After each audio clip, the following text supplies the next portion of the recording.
What is a God's eye?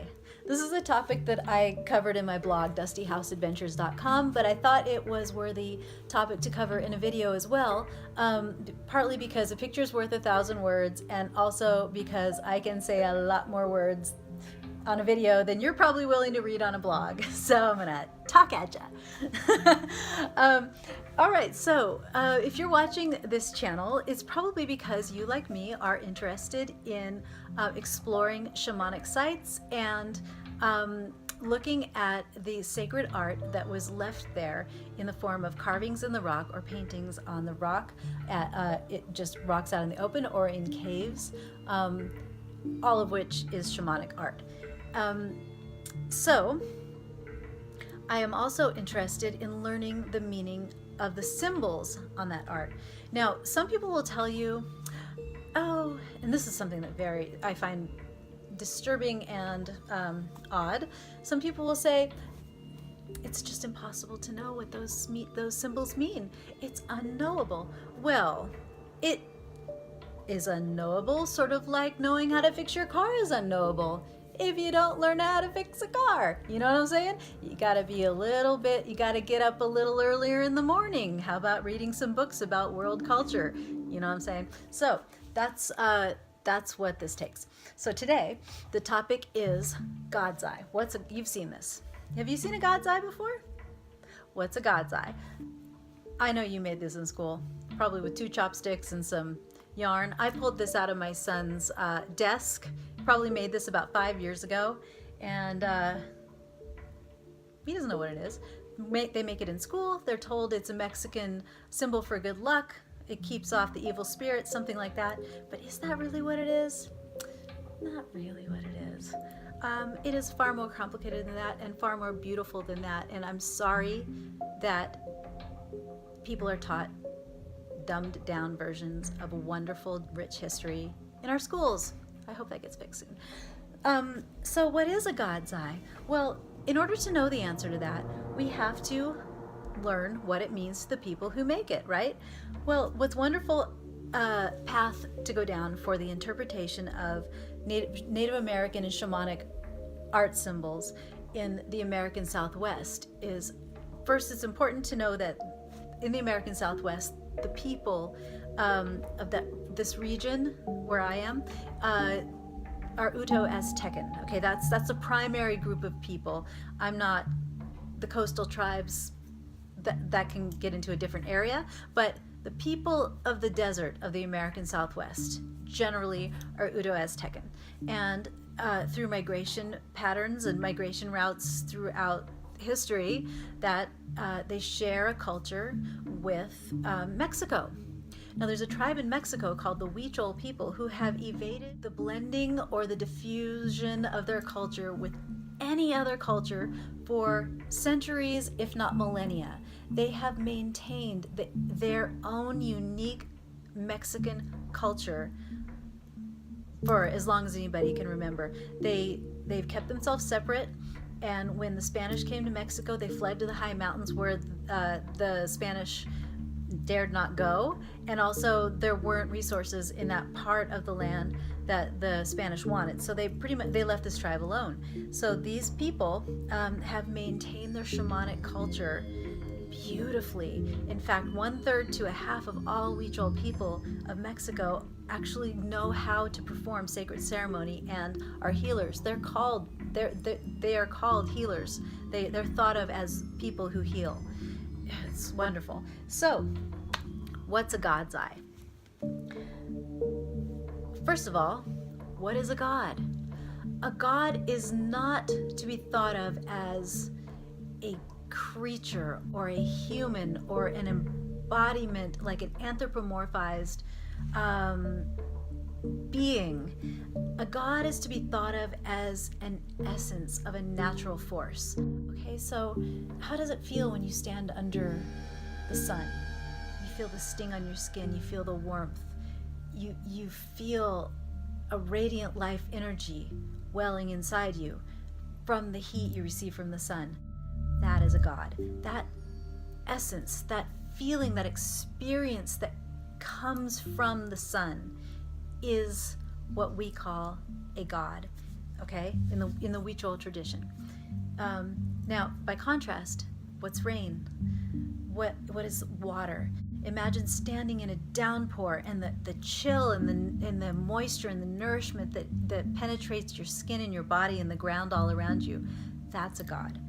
Okay, it's not the rain itself that's the god, it's the life that comes from that element, from that aspect of nature, of that natural force. Okay, so there's many other kinds of natural forces that you can imagine: wind,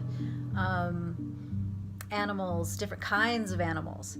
Okay, all the little essences, the differences that can be found in these different natural forces, those are what are considered the gods. So when you're calling forth the energy of a god, you're asking for that flavor to be lent to your people, to be lent to your tribe, to be lent to your earth, to be lent to you personally.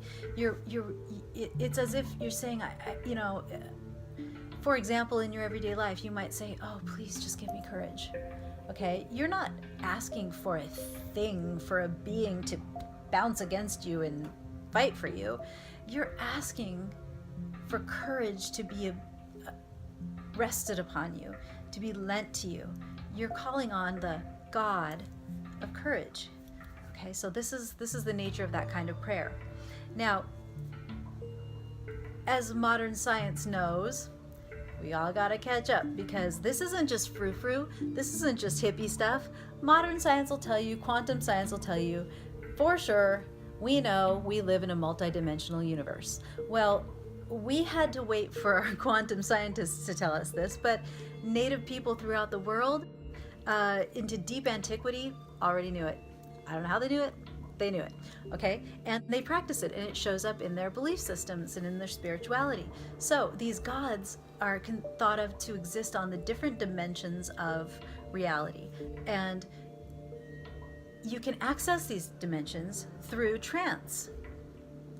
So people throughout the world use peyote plants or ayahuasca or LSD, one of these kind of mind-altering drugs that taps into the pineal gland and induces this state of trance, which just tips your awareness into this other dimension where the gods can teach us something.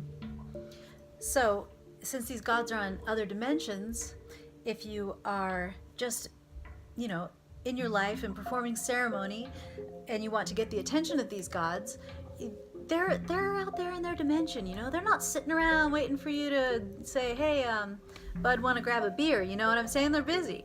And so if you want to catch their attention, what you have to do is you have to create colorful, meaningful imagery that they will recognize. For example, if you want the sky god to notice you from far, far away on their dimension, it might be helpful to create an eagle image that is representative of an image that God will recognize.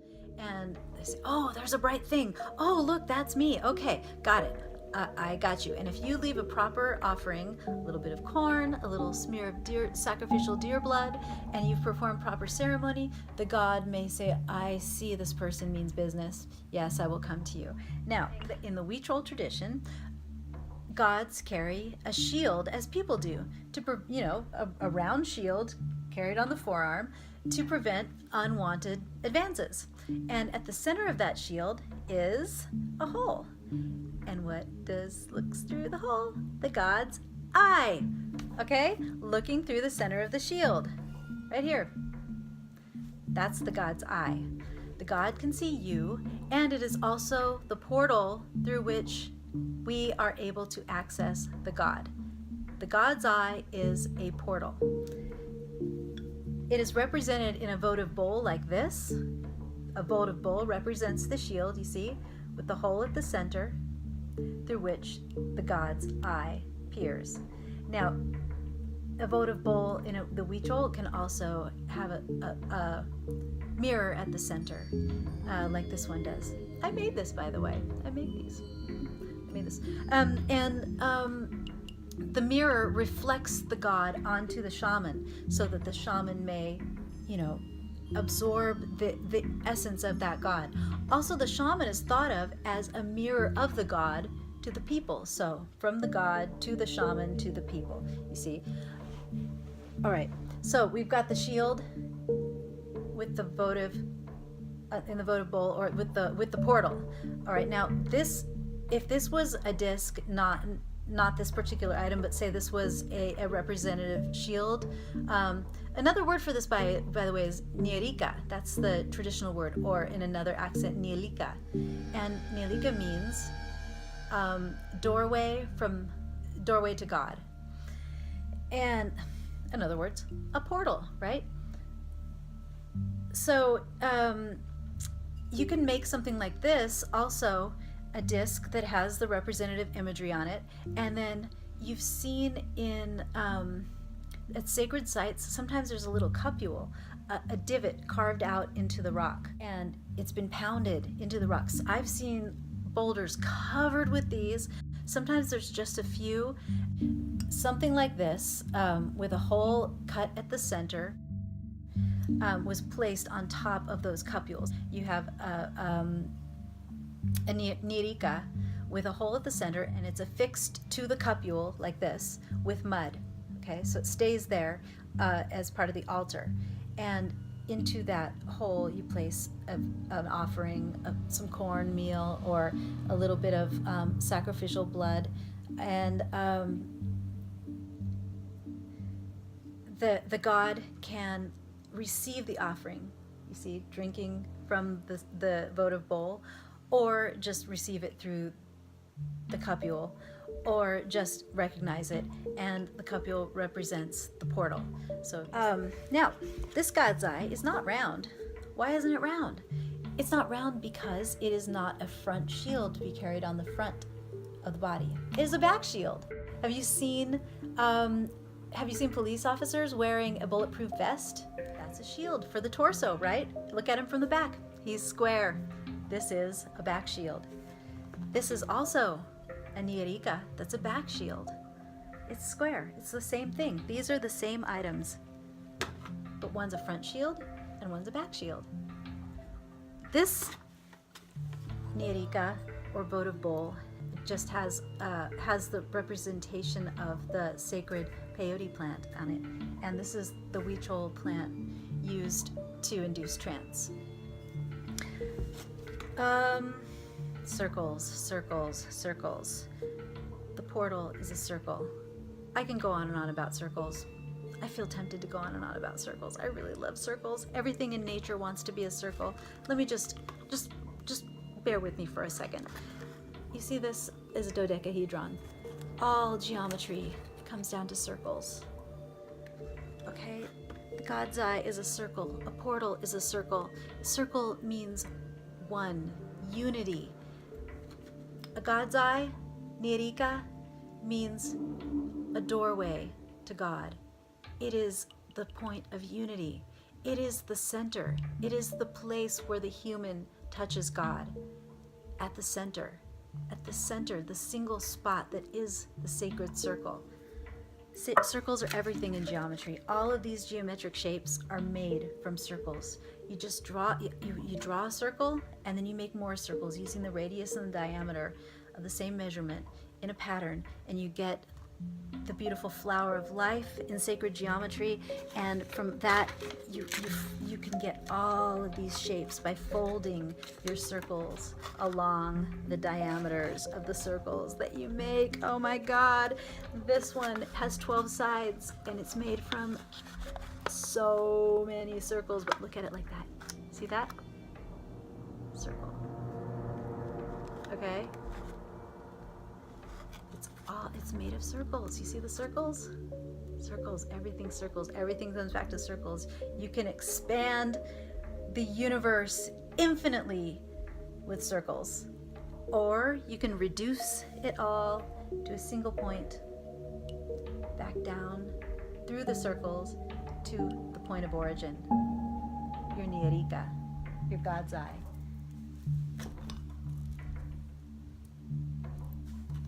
God's eye. God's eye. The God's eye, the place where humans meet God.